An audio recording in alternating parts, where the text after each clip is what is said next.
Focus news 24/7 खबर एक नजर। समवर्तता पदाम्भो निर्देशः श्रोता तथा लोकान् अगल्भयन् शुद्धात्मनीयं प्रत्यात्मनीयं जलं समर्पयामि। राम राम सीता राम राम राम हरे राम राम राम सीता राम राम राम हरे राम राम राम सीता राम राम राम हरे राम राम राम सीता राम राम राम हरे राम राम राम सीता राम राम राम हरे राम राम राम सीता राम राम राम हरे राम राम राम सीता राम राम राम हरे राम राम राम सीता राम राम राम हरे राम राम राम सीता राम राम राम हरे राम राम राम सीता राम राम राम हरे राम राम राम सीता राम राम राम बोलिए अयोध्यानाथ भगवान की जय श्री शंकर भगवान की जय श्री देवी मैया। हमारे परम आराध्य प्रभु श्री गणेश सरकार के श्री चरणों में हमारा अनंत कोटि साष्टांग प्रणिपात। इस वायुमंडल में प्रत्यक्ष अप्रत्यक्ष समस्त देवी देवताओं के श्री चरणों में हमारा अनंत कोटि साष्टांग प्रणिपात। अभी आप चंद्रधर जी के द्वारा भगवान की कथा सुधा का आप पान कर रहे थे और उतरते उतरते उन्होंने बड़ी बड़ी कीमती बात आखी है कि उस चोर का फांसी हो गया होता, लेकिन भगवान की कथा का एक वाक्य उसके गले के नीचे उतर गया था कि देवताओं की परछाई नहीं बनती। बस यही इतनी बात केवल गले के नीचे आई थी। परिणाम क्या मिला कि वो व्यक्ति मौत के मुंह में जाते जाते भी बच गया। इसका मतलब बात उतरनी चाहिए। कथा उतर गया, समझिए मानो उतर गया, बस बात उतरनी चाहिए। मुझे वो किसी संत के द्वारा हमने श्रवण किया, एक व्यक्ति दो मूर्ति लेकर के बैठा था। दोनों मूर्ति की लंबाई चौड़ाई मोटाई मटेरियल नाक नक्शा लुक सब सेम था, पर एक मूर्ति पर लिखा था फर्स्ट, एक मूर्ति पर लिखा था सेकेंड। ग्राहक आया, पूछा भैया मूर्ति बेचनी है? मूर्ति देखने में बहुत बढ़िया है, इन मूर्ति का कीमत क्या है? उस व्यक्ति ने कहा जिस पर फर्स्ट लिखे हैं उसकी कीमत बतावे या जिस पर सेकेंड लिखे हैं उसकी कीमत बतावे। कहा अरे दोनों मूर्ति तो एक बराबर है, एक लंबाई चौड़ाई माल मटेरियल लुक सब रंग रोगन सब एक है, तो इसमें फर्स्ट और सेकेंड लिखने की क्या जरूरत है? भाई वो जरूरत मैं समझ रहा हूं ना, इसलिए और कीमत में भी बहुत अंतर है एक दूसरे से। कहा अच्छा, हम तो समझ रहे थे कि दोनों एक है, दोनों का दाम एक होगा। क्या दाम है?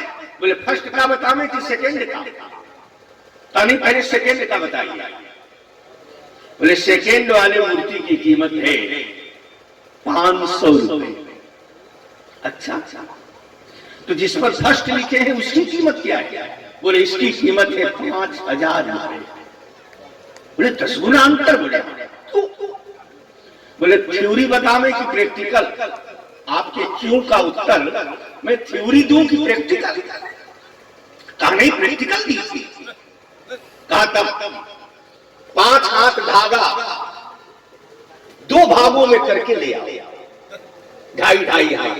कहा 2.5 हाथ का 2 तागा ले आया और 500 रुपए वाली मूर्ति के कान में डाला। अब देखिए, जैसे उसने धागा डाला, बस यहां से धागा गया और दूसरे कान से सारा धागा बाहर निकल गया। कहा देखो इसकी कीमत 500 है। अच्छा, 5000 वाले की जरा क्वालिटी दिखाइए धागा डाल के। जब 5000 वाले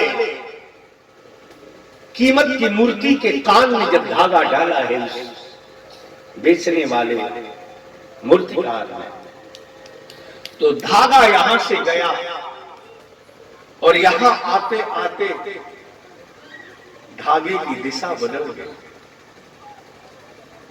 और दिशा बदली की दशा बदल गई।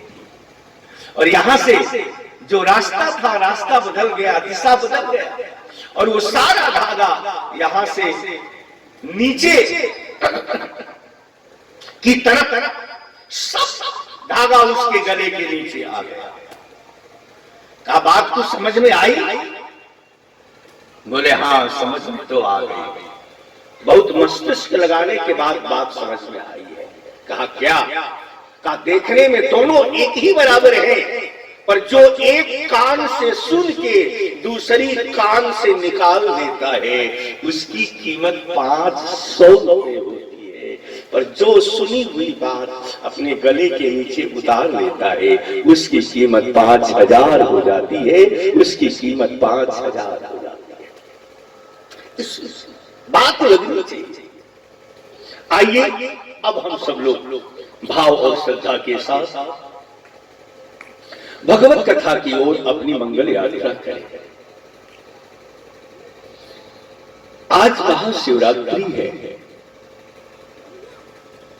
कुछ तिथियां हमारे यहां बहुत महत्वपूर्ण है, जिसके तहत हम कोई भी कार्य करते हैं तो उसकी गुणवत्ता कई गुना बढ़ जाती है। जैसे आप रामनवमी में अयोध्या जाएं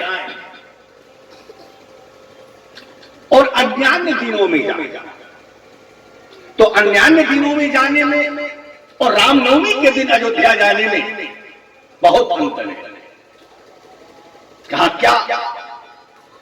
कहा जो व्यक्ति रामनवमी के दिन अयोध्या जाता है तो रामनवमी की महत्ता क्या है? बोले जेहि दिन राम जन्म श्रुति गावई। ये रामनवमी के लिए राम जन्म का मतलब रामनवमी।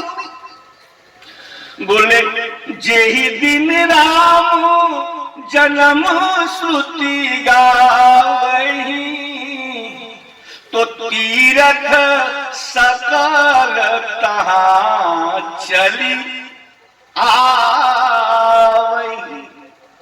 यदि आप रामनवमी के दिन बद्रीनाथ जाते हैं तो आपको जल में स्नान करने का फल मिलेगा, बद्रीनाथ का पुण्य नहीं मिलेगा। बड़ी बारीकी के साथ आप सुनिए। यदि आप रामेश्वरम जाते हैं, रामेश्वरम के जल में स्नान का फल मिलेगा, रामेश्वरम तीर्थ का पुण्य नहीं मिलेगा। क्यों? तीरथ सकल तहां चली आई। यदि आप रामनवमी के दिन सरजू का स्नान करते हैं तो विश्व में जितने भी तीर्थ हैं सारे तीर्थों का पुण्य रामनवमी के दिन सरजू स्नान से प्राप्त हो जाता है। इसी नवमी तिथि की इतनी महत्ता बढ़ गई, इतनी महत्ता बढ़ गई, इतनी महत्ता बढ़ गई कि नवमी साक्षात ब्रह्म का रूप धारण कर दिया। कैसे ब्रह्म का रूप धारण किया, मैं आपके सामने प्रैक्टिकल रख रहा हूं।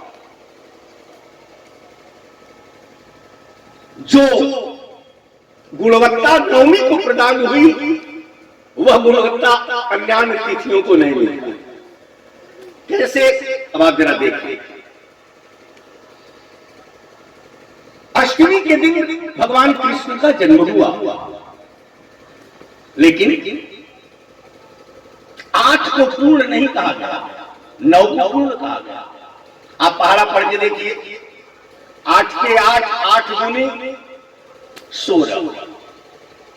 प्रारंभ हुआ 8 से, अब यह हो गया 16। 16 लिखते हैं पहले 1, आगे 6 लिखते हैं, पर 1 और 6 को जोड़ेंगे तो कितना होगा? 7 होगा। शुरू हुआ 8 से, और इसके बाद अब प्लस करने पर 7 रिजल्ट जा रहा है। फिर अब आप देखें, 8 तीन के 24, शुरू हुआ 8 से, दूसरी बार 7 हुआ, अब 6 हो गया। अब 8 के 8, 8 दूनी 16, 8 तीन के 24, 6 रिजल्ट गया। अब 8 चौके 32, 3 और 2 को जोड़ेंगे तो क्या होगा? एक तिथि और घट गई। 5 से करेंगे तो 8 5 40, एक तिथि और घट गई। पर 9 न घटेगा न बढ़ेगा। अब कितना हो? पहाड़ा पढ़िए, पहाड़ा पढ़ के केवल जोड़िए। 9 के 9, 9 दूनी 18, एक 8 को जोड़ेंगे तो कितना होगा?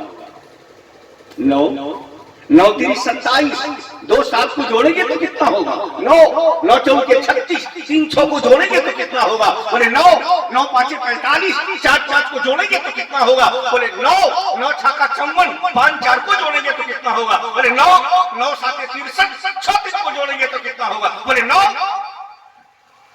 9 8 72, 7 9 को जोड़ेंगे तो कितना होगा? 9 9 9 81, 8 को जोड़ेंगे तो कितना होगा? 9 9 9 पूर्णांक हो गया। और ऐसा चमत्कारिक पूर्णांक हुआ। अभी तक तो ये आपने पहाड़ा पढ़ा ना, अब दूसरे एंगल से देखेंगे। किसी व्यक्ति को करंट लग जाए और दूसरा व्यक्ति आ गया, तो उसको तार छूने की जरूरत नहीं है। जिसको करंट लगा है उसी को केवल छू लीजिए, बस करंट आपके भीतर ट्रांसफर हो जाएगा।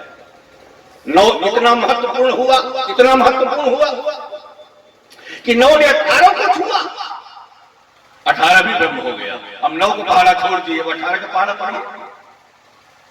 18 के 18, 18 दूनी 36, 3 और 6 9 हो गए। 18 का पहाड़ा छोड़िए, 36 का पहाड़ा पढ़िए। 36 के 36, 36 दूनी 72, 7 2 9। अब 36 के पहाड़ा छोड़िए, 72 का पहाड़ा पढ़ के देखिए। 72 के 72, 72 दूनी 144, 1 4 5 4 9। आप करते रहिएगा, लेकिन 9 न कभी घटेगा, 9 न कभी बढ़ेगा। उसी प्रकार हमारे यहां कुछ ऐसी तिथियां हैं जिसमें कोई भी किया गया कार्य ऊर्ध्वगामी रूप लेता है। महाशिवरात्रि, हमारे यहां शिवरात्रि का अर्थ ही होता है, ये शिव की रात्रि है। शिव माने कल्याण, ये कल्याण की रात्रि है। आज की रात शक्ति और शक्तिमान का मिलन है। भगवान शिव, भगवान शंकर शक्तिमान है, मैया पार्वती शक्ति। इसलिए जब राम जी की उम्र 5 साल से ज्यादा होने लगी